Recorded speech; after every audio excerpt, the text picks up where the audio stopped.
Essa é a dificuldade do ser humano, a gente acaba gostando demais daqui, né? Isso a gente se desprender de onde estamos. Antes de trazer a mensagem, eu quero dizer que agradeço demais o carinho de todos, agradeço a atenção de cada um, a hospedagem dos irmãos, da Lúcia, da Wanda, agora do Zé, e algo que constrange o amor de Cristo por nós e dos cristãos também. Isso é uma prova autêntica do como Deus trabalha no coração de cada um de vocês. Eu enxergo na palavra de Deus, em 1 Coríntios, que fala que os sábios, os nobres, de boa procedência, Deus chama poucos os sábios e entendidos, como diz 1 Coríntios, lá no verso 26, por ali. E é verdade, Deus chama pouco. E os poucos que Deus chamou estão aqui. Né? Estão nessa igreja. Os jovens, a turma toda, o pessoal todo que dá esse apoio, é fantástico. Eu louvo ao Senhor e vocês estarão sempre nas minhas orações também. Amém? Essa manhã eu quero dividir um texto que está em Atos, capítulo 27. Sim, eu sei, é um texto longo. Nós não vamos ler de uma maneira total, mas nós vamos comentar e aplicar de forma devocional na nossa vida uma passagem que nós vamos descobrir que tem muito a nos ensinar. A pergunta que eu faço: quando tudo parece contra, nada dá certo na sua vida, qual é a sua reação?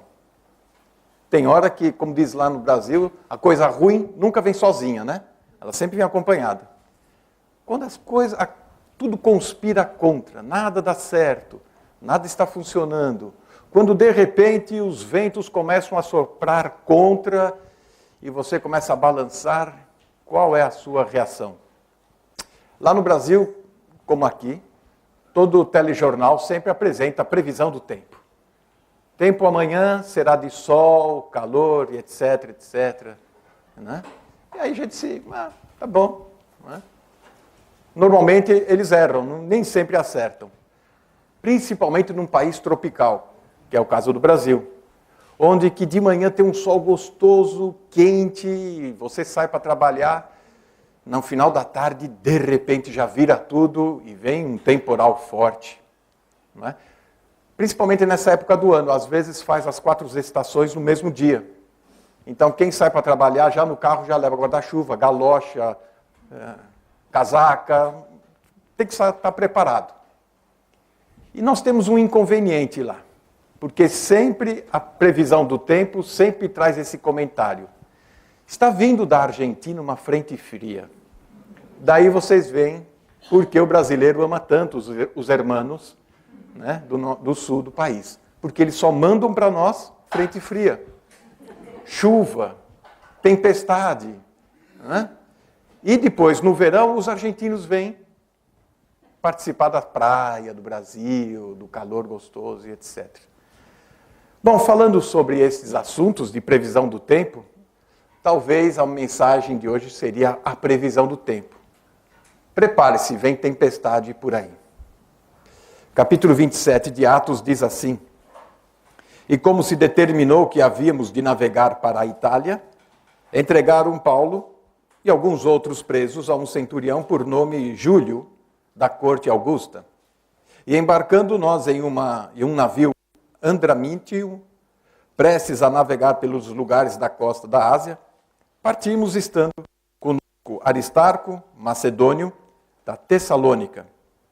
E chegamos no dia seguinte a Sidom, e Júlio, tratando Paulo humanamente, lhe permitiu ir ver os amigos, para que cuidassem dele. E partindo dali, fomos navegando abaixo de Chipre, porque os ventos eram contrários. E tendo atravessado o mar ao longo da Sicília e Panfilha, chegamos a Mirra, na Lícia. E achando ali o centurião um navio de Alexandria, que navegava para a Itália, nos fez embarcar nele. E como por muitos dias navegássemos, vagarosamente, havendo chegar apenas ao monte de Cnido, não nos permitindo o vento ir mais adiante, navegamos abaixo de Creta, junto a... E costeando-a, dificilmente chegamos a um lugar chamado Bons Portos. Estava a cidade de Laceia. Verso 9, capítulo 27. E passando muito tempo, e sendo já perigosa a navegação, pois também o jejum já tinha passado, Paulo os admoestava, dizendo-lhes: Senhores, vejo que a navegação que há de ser incômoda e com muito dano, não só para o navio de carga, mas também para as nossas vidas.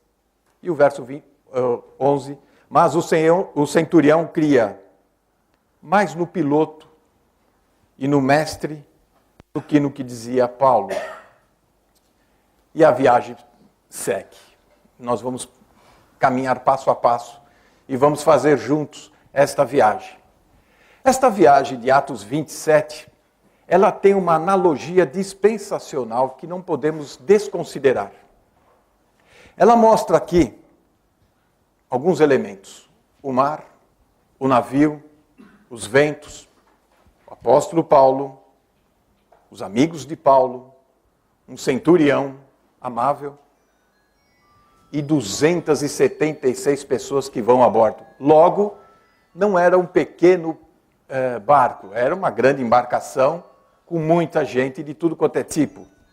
Muito bem, olhando Isaías 57, nós vamos descobrir como a palavra de Deus nos ensina a ler a Bíblia, a interpretar a palavra de Deus, o sentido que o Espírito Santo determinou que Lucas, que escreveu este livro, colocasse as palavras certas no lugar certo. Isaías capítulo 57, verso 20 diz assim: Os ímpios são como o mar bravo, porque não se pode aquietar, e as suas águas lançam de si lama e lodo. Antes de entrarmos no nosso assunto propriamente dito, precisamos estabelecer e colocar o que de fato está acontecendo aqui. O que é o mundo? A Bíblia diz que é um mar agitado, inquieto, lançando lodo, sujeira, estragando um monte de coisas. E nós estamos neste mar. E recebemos deste mar o quê? As agitações, as inquietações e a lama que vem junto. A sujeira que o mar traz e nos arrebenta de um lado para o outro. É a moda, são as novas filosofias, o novo comportamento, a libertinagem, o pecado se alastrando e o mundo continua navegando. Um outro assunto que podemos entender desta palavra de Deus são os ventos que sacudiam e jogavam o barco, o navio, de um lado para o outro. Efésios capítulo 2 diz que fomos resgatados do príncipe da potestade do ar, do governo do ar. Se o mar representa o mundo, falando em termos de analogia, como diz a palavra de Deus, o vento que vem e sacode e assopra e te tira do caminho por vezes, é o diabo. E suas hostes, seus demônios. E aqui nós temos o apóstolo Paulo embarcando num grande navio. E esse navio caminha nas águas do mundo. Percebem? E este navio, obviamente, foi uma construção de homens. É uma instituição erguida por homens. Está lá sendo, então, representada aqui a cristandade, a religiosidade. E será que hoje, no mundo ocidental, dito cristão, estamos ouvindo, de fato, o que diz o apóstolo Paulo? Ou estamos mais preocupados com os mestres O piloto, ele sim sabe levar e dirigir. A quem nós estamos a dar ouvidos? A palavra de Deus ou aquilo que sai na televisão? Previsão do tempo, psicólogo dando orientação, livros de autoajuda e por aí vai. Quero destacar então que esses momentos de tempestades, que estamos sujeitos a qualquer instante a sermos surpreendidos por Ele em nossas vidas, pode não só nos assustar, mas principalmente nos alegrar, porque é no ambiente deste que mais a pessoa de Deus se revela e se apresenta.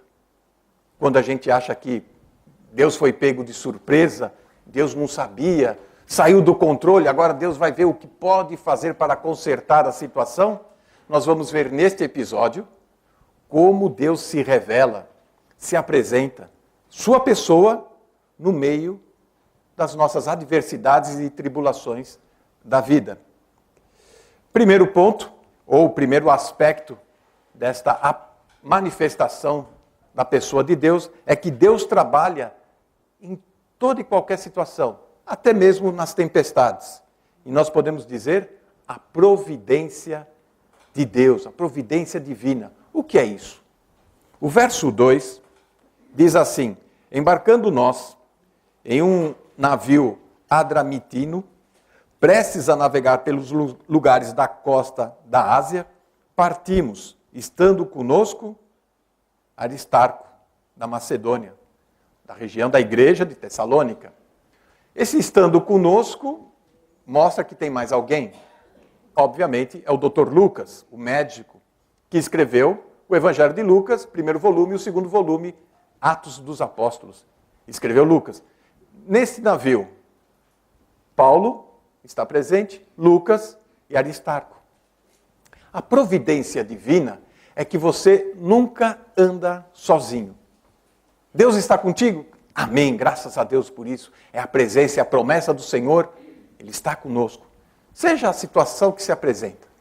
E mais ainda, não é aquela presença etérea de Deus, mas o Senhor sempre nos acerca de pessoas, de irmãos, que vão nos apoiar, nos incentivar, nos consolar e caminharmos juntos. Ninguém caminha sozinho na vida cristã. Ninguém pode viver a sua fé isoladamente. Uma fogueira só é fogueira quando está feito um monte de graveto, galhos, toco de madeiras. Se você tira um graveto de fora da fogueira, aos poucos esse graveto, esse galho, vai se apagando, vai perdendo força. Mas estando junto, ele continua aceso, ele continua vibrante. Muitos dizem que a igreja é assim, a igreja é assado, cozido e frito. Não é? Tem cada irmão, olha, Deus tem cada filho que eu não sei não. Ora, se na analogia bíblica, a arca de Noé estava naquele dilúvio, naquela tempestade, não é? No meio das ondas, dentro da arca estava Noé com quem? 8 pessoas e mais um zoológico inteiro, não é? Vocês já imaginaram o cheiro dentro daquela arca? Não é? Eles estavam lá por 6 meses. Não tinha aquela coisa de abrir a porta da arca e deixar a vaquinha sair para pastar. Não tinha condições de abrir e deixar o cavalo ir lá fora usar a mata, ou a moita, o que seja. A igreja muitas vezes é uma arca. Tem pessoas diferentes, não estou chamando ninguém aqui de animal, de bicho, hein? É? Com todo respeito. Mas às vezes dentro da igreja fica um clima meio pesado. Não tem problema. Lá fora está pior. A igreja ainda é um projeto de Deus. Não é? Então é bom a gente estar dentro do projeto de Deus. Isso chama-se a providência divina na nossa vida. Você nunca vai sozinho. Deus vai te colocar sempre um Lucas, vai te colocar um Aristarco, vai te colocar pessoas que vão lhe orientar, te dar apoio. Muito bom. Segundo aspecto é que Deus trabalha nas tempestades avisando que está próxima a tormenta. Nada acontece de surpresa na vida do cristão. Deus sempre avisa o que vai acontecer. Foi assim no Antigo Testamento com os profetas. Amós, um profeta, vou falar para abrir, agora todo mundo vai ficar falhando aqui, né, e não vai achar o Amós. Capítulo 3, no verso 7, diz que Deus sempre avisa os seus servos sobre o juízo que irá cair. Deus não faz nada sem antes avisar primeiro. Uma vez, 2 vezes, até 3. Lá em casa, todas as crianças eram pequenininhos, eu tenho 3, agora estão grandes, o meu pequenininho, o André, é maior que eu, não é? Eles eram pequenininho e criança inquieta, faz uma arte ou outra, então a gente só com os olhos já fuzila, né? E a gente tinha o costume de contar até 3 para eles adquirirem a postura novamente. Então, se você está fazendo uma coisa errada, chega, 1, 2, aí na terceira eles sabiam que ou a colher de pau ia funcionar, né? E uma reprimenda na frente dos outros. Então, o 2 já era pronto, já voltou a si, né? Já saiu. Deus faz assim na sua palavra. Os profetas Isaías, Jeremias, Ezequiel, tantos outros, sempre traziam um aviso de alerta das coisas de Deus. Jonas também foi um. Mês passado, algumas semanas atrás, teve um pregador falando sobre Jonas aqui. Deus sempre avisa, alerta, chama atenção antes. Deus coloca pessoas do seu lado para te alertar e te avisar. Olha, cuidado, não é bem assim. Você já viu na Bíblia? Olha, a providência divina cria a previdência. Não é? Perceberam? Então, estes que Deus providenciou para estar contigo, quer sejam os irmãos da igreja, um irmão no trabalho, em casa, vai sempre te alertar. Na conduta, na atitude. Olha, veja bem, acho que a Bíblia ensina, cuidado, olha, preste atenção. O problema é que nós somos, por demais, teimosos, não é? Rebeldes e contumaz. Achamos que a nossa maneira é a certa e nós vamos até o fim para provar para os outros que a nossa teoria estava certa. Normalmente, damos com os burros na água, como chamamos lá. Ou batemos a cara na parede. Não dá certo. Nós somos teimosos por demais. Agora, o Salmo 25, lá no verso 14, algumas versões variam, mas dá o sentido de que a intimidade que nós temos com o Senhor nosso Deus é para aqueles que o temem. O segredo das coisas de Deus é para aqueles que o temem. Levem a sério, respeita a Deus, obedece a Deus, procura conhecer mais ao Senhor. Você quer ouvir a voz de Deus te alertando dos perigos, da previsão do tempo da sua vida? Comece então a ouvir, a prestar atenção no que a palavra de Deus alerta sobre este mar revolto que está o mundo, onde os valores estão invertidos, onde estão chamando o mal de bem e o bem de mal, e por aí vai. Jesus chamou os discípulos, em João 15:15, dos meus amigos. Os meus amigos, por quê? Um servo não sabe o que um senhor faz, mas um amigo sabe o que o outro amigo faz. Por isso que Deus sempre se revela, mostra, se apresenta, nos alertando, chamando a atenção, como um pai educando e chamando a atenção de um filho que está às vezes agitado. Queremos fazer do nosso jeito. Para, estai quieto e vede o livramento do Senhor. Provérbios 12, no verso 15, nós temos mais uma chamada atenção. Diz assim: o caminho do insensato é reto aos seus próprios olhos, mas o que dá ouvidos ao conselho é sábio. Ou seja, o teimoso, ele acha que o caminho dele é certo. E começa a te confrontar e a criticar até a palavra de Deus. Você está interpretando do seu jeito. Você entende dessa maneira, eu entendo desta outra maneira. Então, eu respeito você e você tem que respeitar a mim. Ora, isso não é sabedoria. Isso não é argumentação inteligente. Não é? O que a palavra de Deus diz que na multidão de conselhos há sabedoria. Por que então as pessoas deste navio ignoraram o alerta do apóstolo Paulo? Paulo, até onde sabemos, ele não era um marinheiro.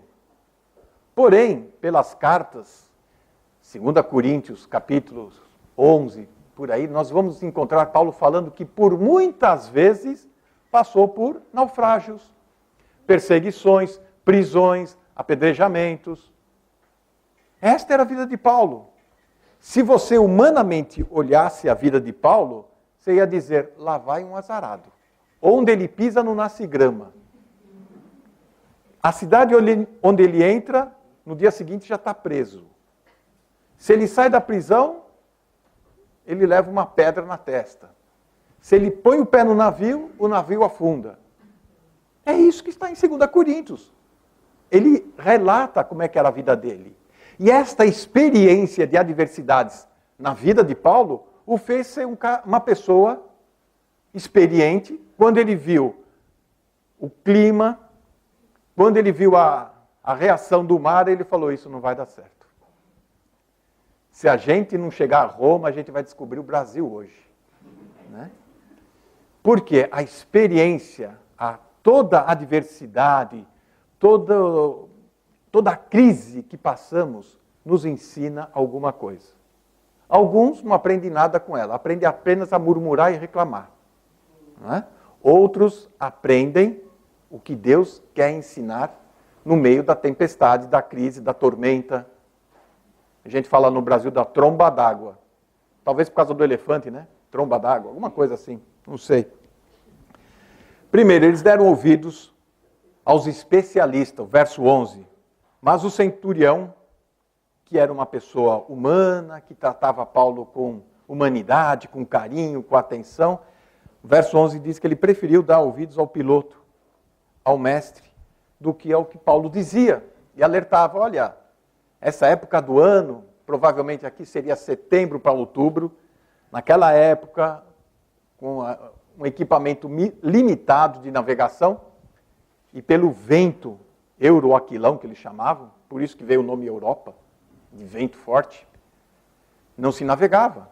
Então eles foram costeando a Ásia para tentar ir de um jeito ou de outro. Paulo olhou e falou assim, não vai dar certo. Vocês têm que tomar cuidado, como vai ter prejuízo na embarcação, está muito pesado o navio, tem muita gente aqui, tem um carinha sentado lá em cima, vai cair logo, logo. Aí começou. Mas o verso 12 continua. E como aquele porto não era cômodo para invernar, os mais deles foram de parecer que se partisse dali para ver se podiam chegar até a Fenícia. Então nós temos o piloto, nós temos o mestre e os demais deles. Aqueles que estão trabalhando, envolvidos no navio, e talvez a grande maioria, quase todo o povo. Perceba você que quando Deus te dá uma convicção, quando Deus te mostra a verdade, normalmente você vai ficar sozinho. Você e o seu pessoal. A maioria do navio, e vai lá dizer lá no verso 37, que eram 276 pessoas. É muita gente. Todos contrariando a Paulo. Hoje a cristandade contraria o que Paulo ensina. E o que nós estávamos conversando esses dias. Querem ler a Bíblia, os evangelhos, com o entendimento das cartas, ou invertendo. Quer entender nas cartas de Paulo aquilo que foi apresentado nos evangelhos. Misturando o reino de Deus com o reino, com o mistério da graça, com a igreja da graça. Misturam tudo. Por isso que não funciona, por isso que o barco começa a ser agitado e levado sem rumo, perdendo a direção. E nós vamos ver a seguir que esse barco começa a se desmontar. E eles começam a fazer o quê? Bom, vai a fundo, né? Nós vamos a pique, nós vamos afundar e precisamos salvar a nossa vida, e não do barco. Não é? O profeta Micaías, em 1 Reis 22, alertou o rei Acabe. Chamou a atenção do rei Acabe. Por uma, por duas. O rei não. Eu sou o rei, quem é você? De onde você vem?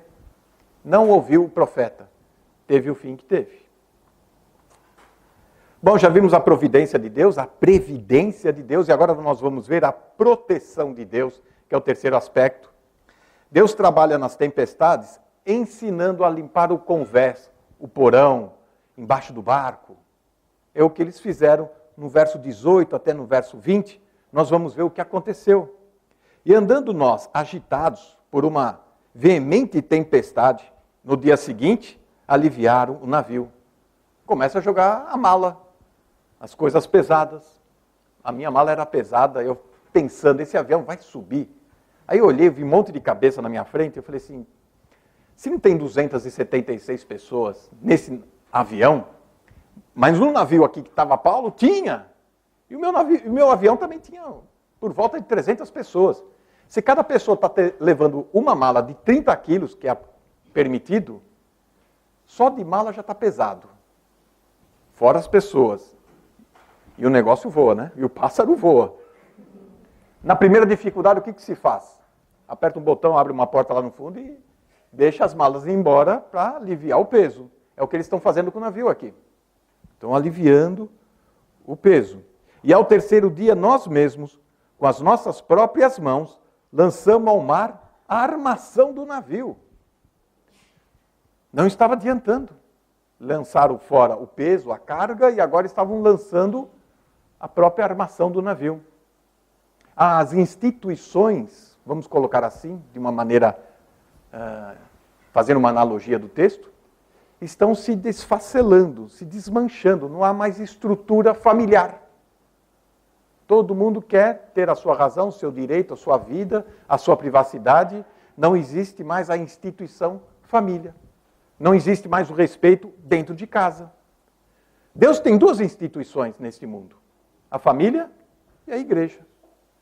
Se você não respeita o pai, mãe, o filho respeitando o pai respeitando o filho também, ela não subsiste. A igreja é a mesma coisa. Se a igreja não obedecer o que Paulo colocou, que é o nosso texto e a nossa lição para hoje, ela não vai subsistir. Se não obedecer e não amar uns aos outros, não suportarmos uns aos outros, não vai subsistir. Vai afundar. Não só a instituição, mas você também.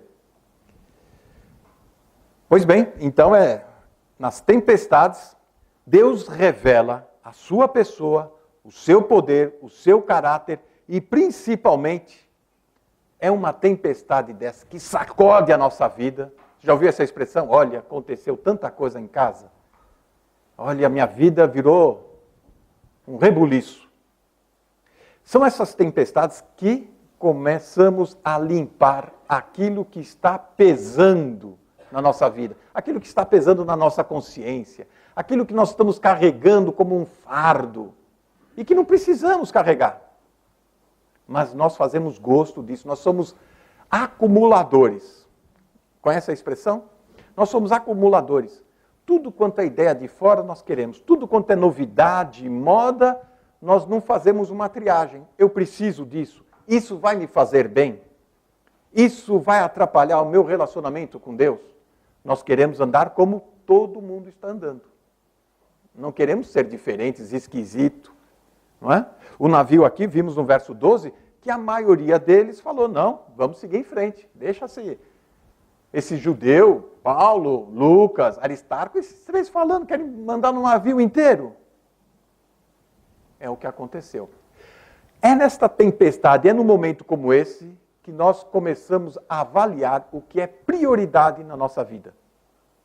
Basta uma tempestade, uma tormenta, para sacudir a sua consciência, para você ver o que vale a pena lutar nesta vida para conseguir. Quais são as prioridades da sua vida?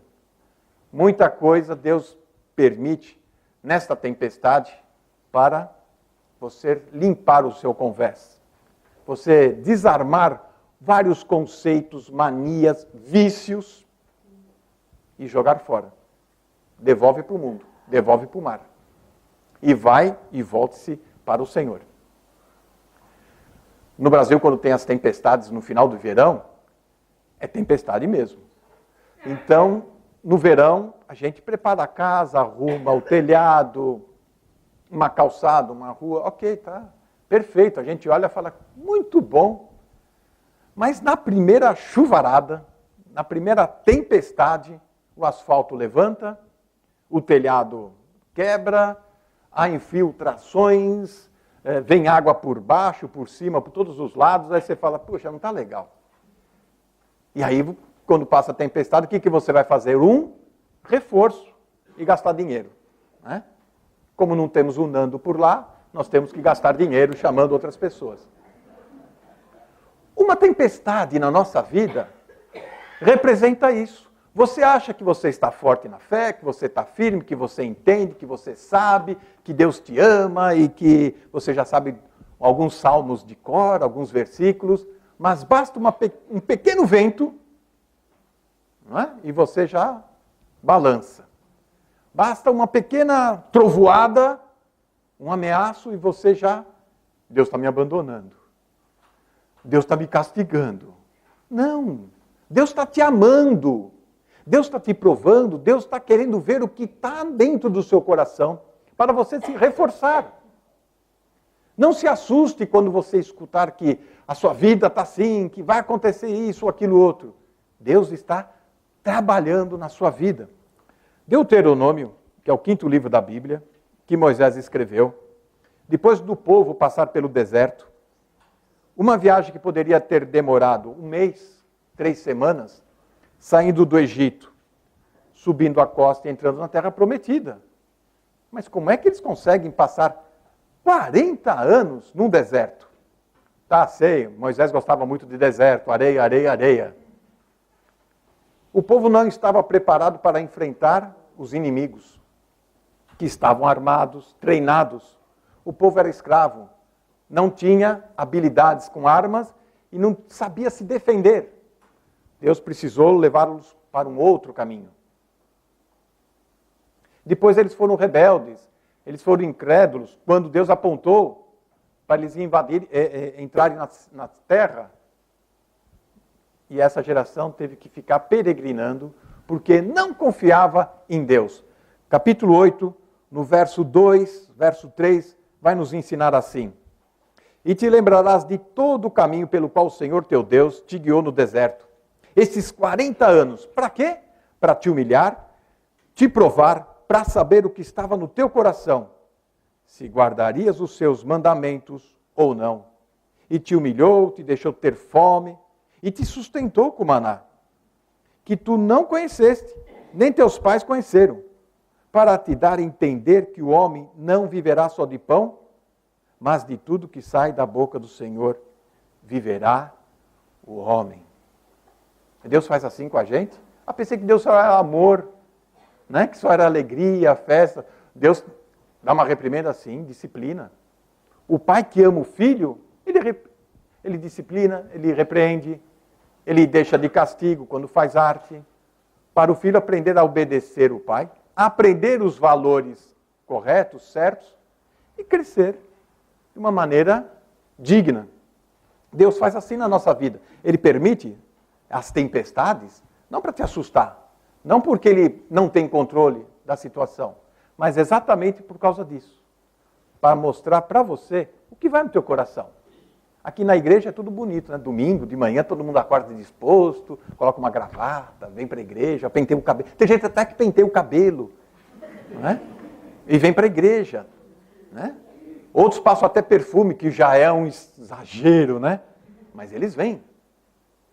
Mas Deus quer saber o que vai no teu coração. O que você pensa da pessoa de Deus. O que é a igreja para você.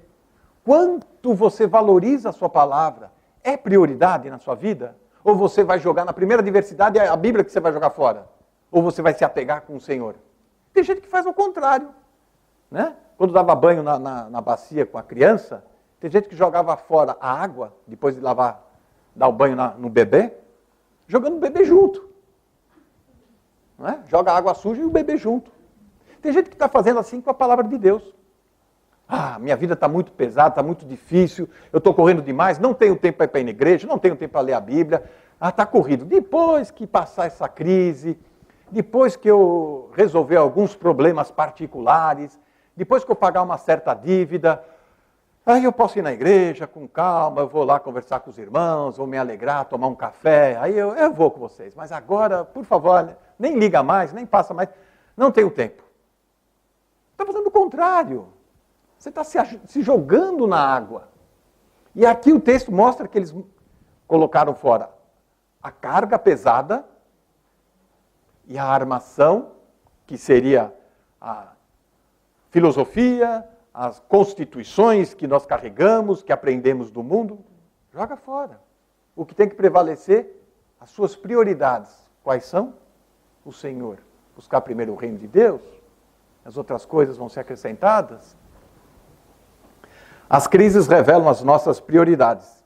E elas têm um efeito didático, se nós soubermos aproveitar estas tempestades. Mostra o que é mais importante para a nossa vida. Mostra que nós temos, na nossa consciência, muito peso, muita coisa inútil carregando. Pensamos e gastamos energia nos preocupando com coisas que jamais vão acontecer. Principalmente se você tem convicção de que o Senhor cuida. Não andeis ansiosos por coisa alguma. Antes, todas as coisas sejam conhecidas diante de Deus Pai, com ações de graça, com clamor, não é? Não é assim que fala lá em Filipenses 4? Mas nós nos agitamos com o mar agitado. Então está na hora de limpar o convés, avaliar a carga que você está levando, que você está viajando. A tempestade pode até frustrar os seus planos, a sua jornada. Pode ser que não vai dar certo. Como não deu certo para Paulo. Embora no capítulo 23, o anjo do Senhor apareceu a ele e falou assim, Paulo, não se preocupa não que você vai chegar em Roma. Ele ia chegar. O navio e os outros, se obedecessem a Paulo, se tivessem ouvido a Paulo, não teriam o problema. E depois Paulo fala, no verso 23, na mesma noite o anjo de Deus, um anjo de Deus, de quem eu sou e a quem sirvo, esteve comigo dizendo, Paulo, não temas, importa que seja apresentado a César. Portanto, aos senhores, 25, tende bom ânimo. Nós vamos chegar lá. Vocês estão comigo? Se estiverem comigo, nós vamos chegar lá. Isso não soa parecido com o que Jesus disse em João 16? Irmãos, tende bom ânimo. No mundo tereis aflições, tribulações, dificuldades, perseguições. Não é fácil. Mas tende bom ânimo. Alegre-se. Eu venci o mundo por você. Olha, o que você tem que fazer agora? Crer no Senhor Jesus. Você não vai fazer nada, não é? Quem estava no barco, o que ia fazer? Estavam todos agitados, querendo fazer alguma coisa para se salvar. Jogando carga, desmanchando o navio, se atirando ao mar. Todo mundo querendo fazer algo grandioso. Enquanto a palavra de Deus diz, crê no Senhor, confia na sua palavra. Parai, estai quieto, vede o livramento do Senhor.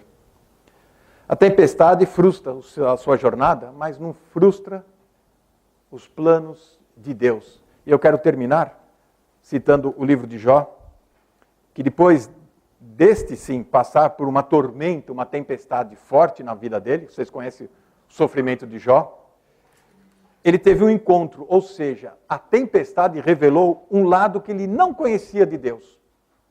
E como é bom, acho que eu vou orar essa manhã para que todos tenham uma semana com muitos problemas e dificuldades. Quem quiser, vem à frente.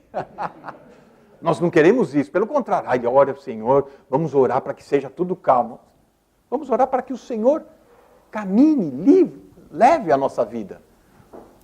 Cumpra a sua vontade na nossa vida. Não vamos fugir. Não é? Queremos aprender, queremos conhecer ao Senhor. E é exatamente na tempestade que a gente conhece ao Senhor. Jó 42, verso 2, diz assim, depois de toda a tormenta e tempestade que Jó passou, bem sei que tudo podes, e nenhum dos teus propósitos pode ser impedido. Outras versões falam falhado. O que Deus preparou para a sua vida, Ele vai cumprir. Aquele que começou a boa obra na sua vida, Ele vai completar.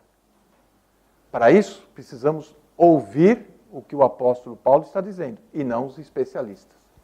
Vamos terminar com uma palavra de oração? Podemos ficar de pé?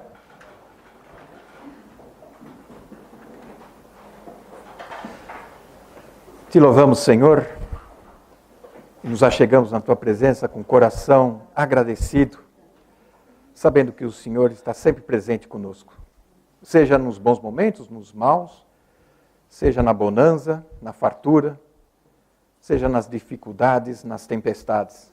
Muito obrigado pela Tua providência, pela Tua previdência, por Tua proteção. Te louvamos porque o Senhor tem um propósito na vida de cada querido aqui.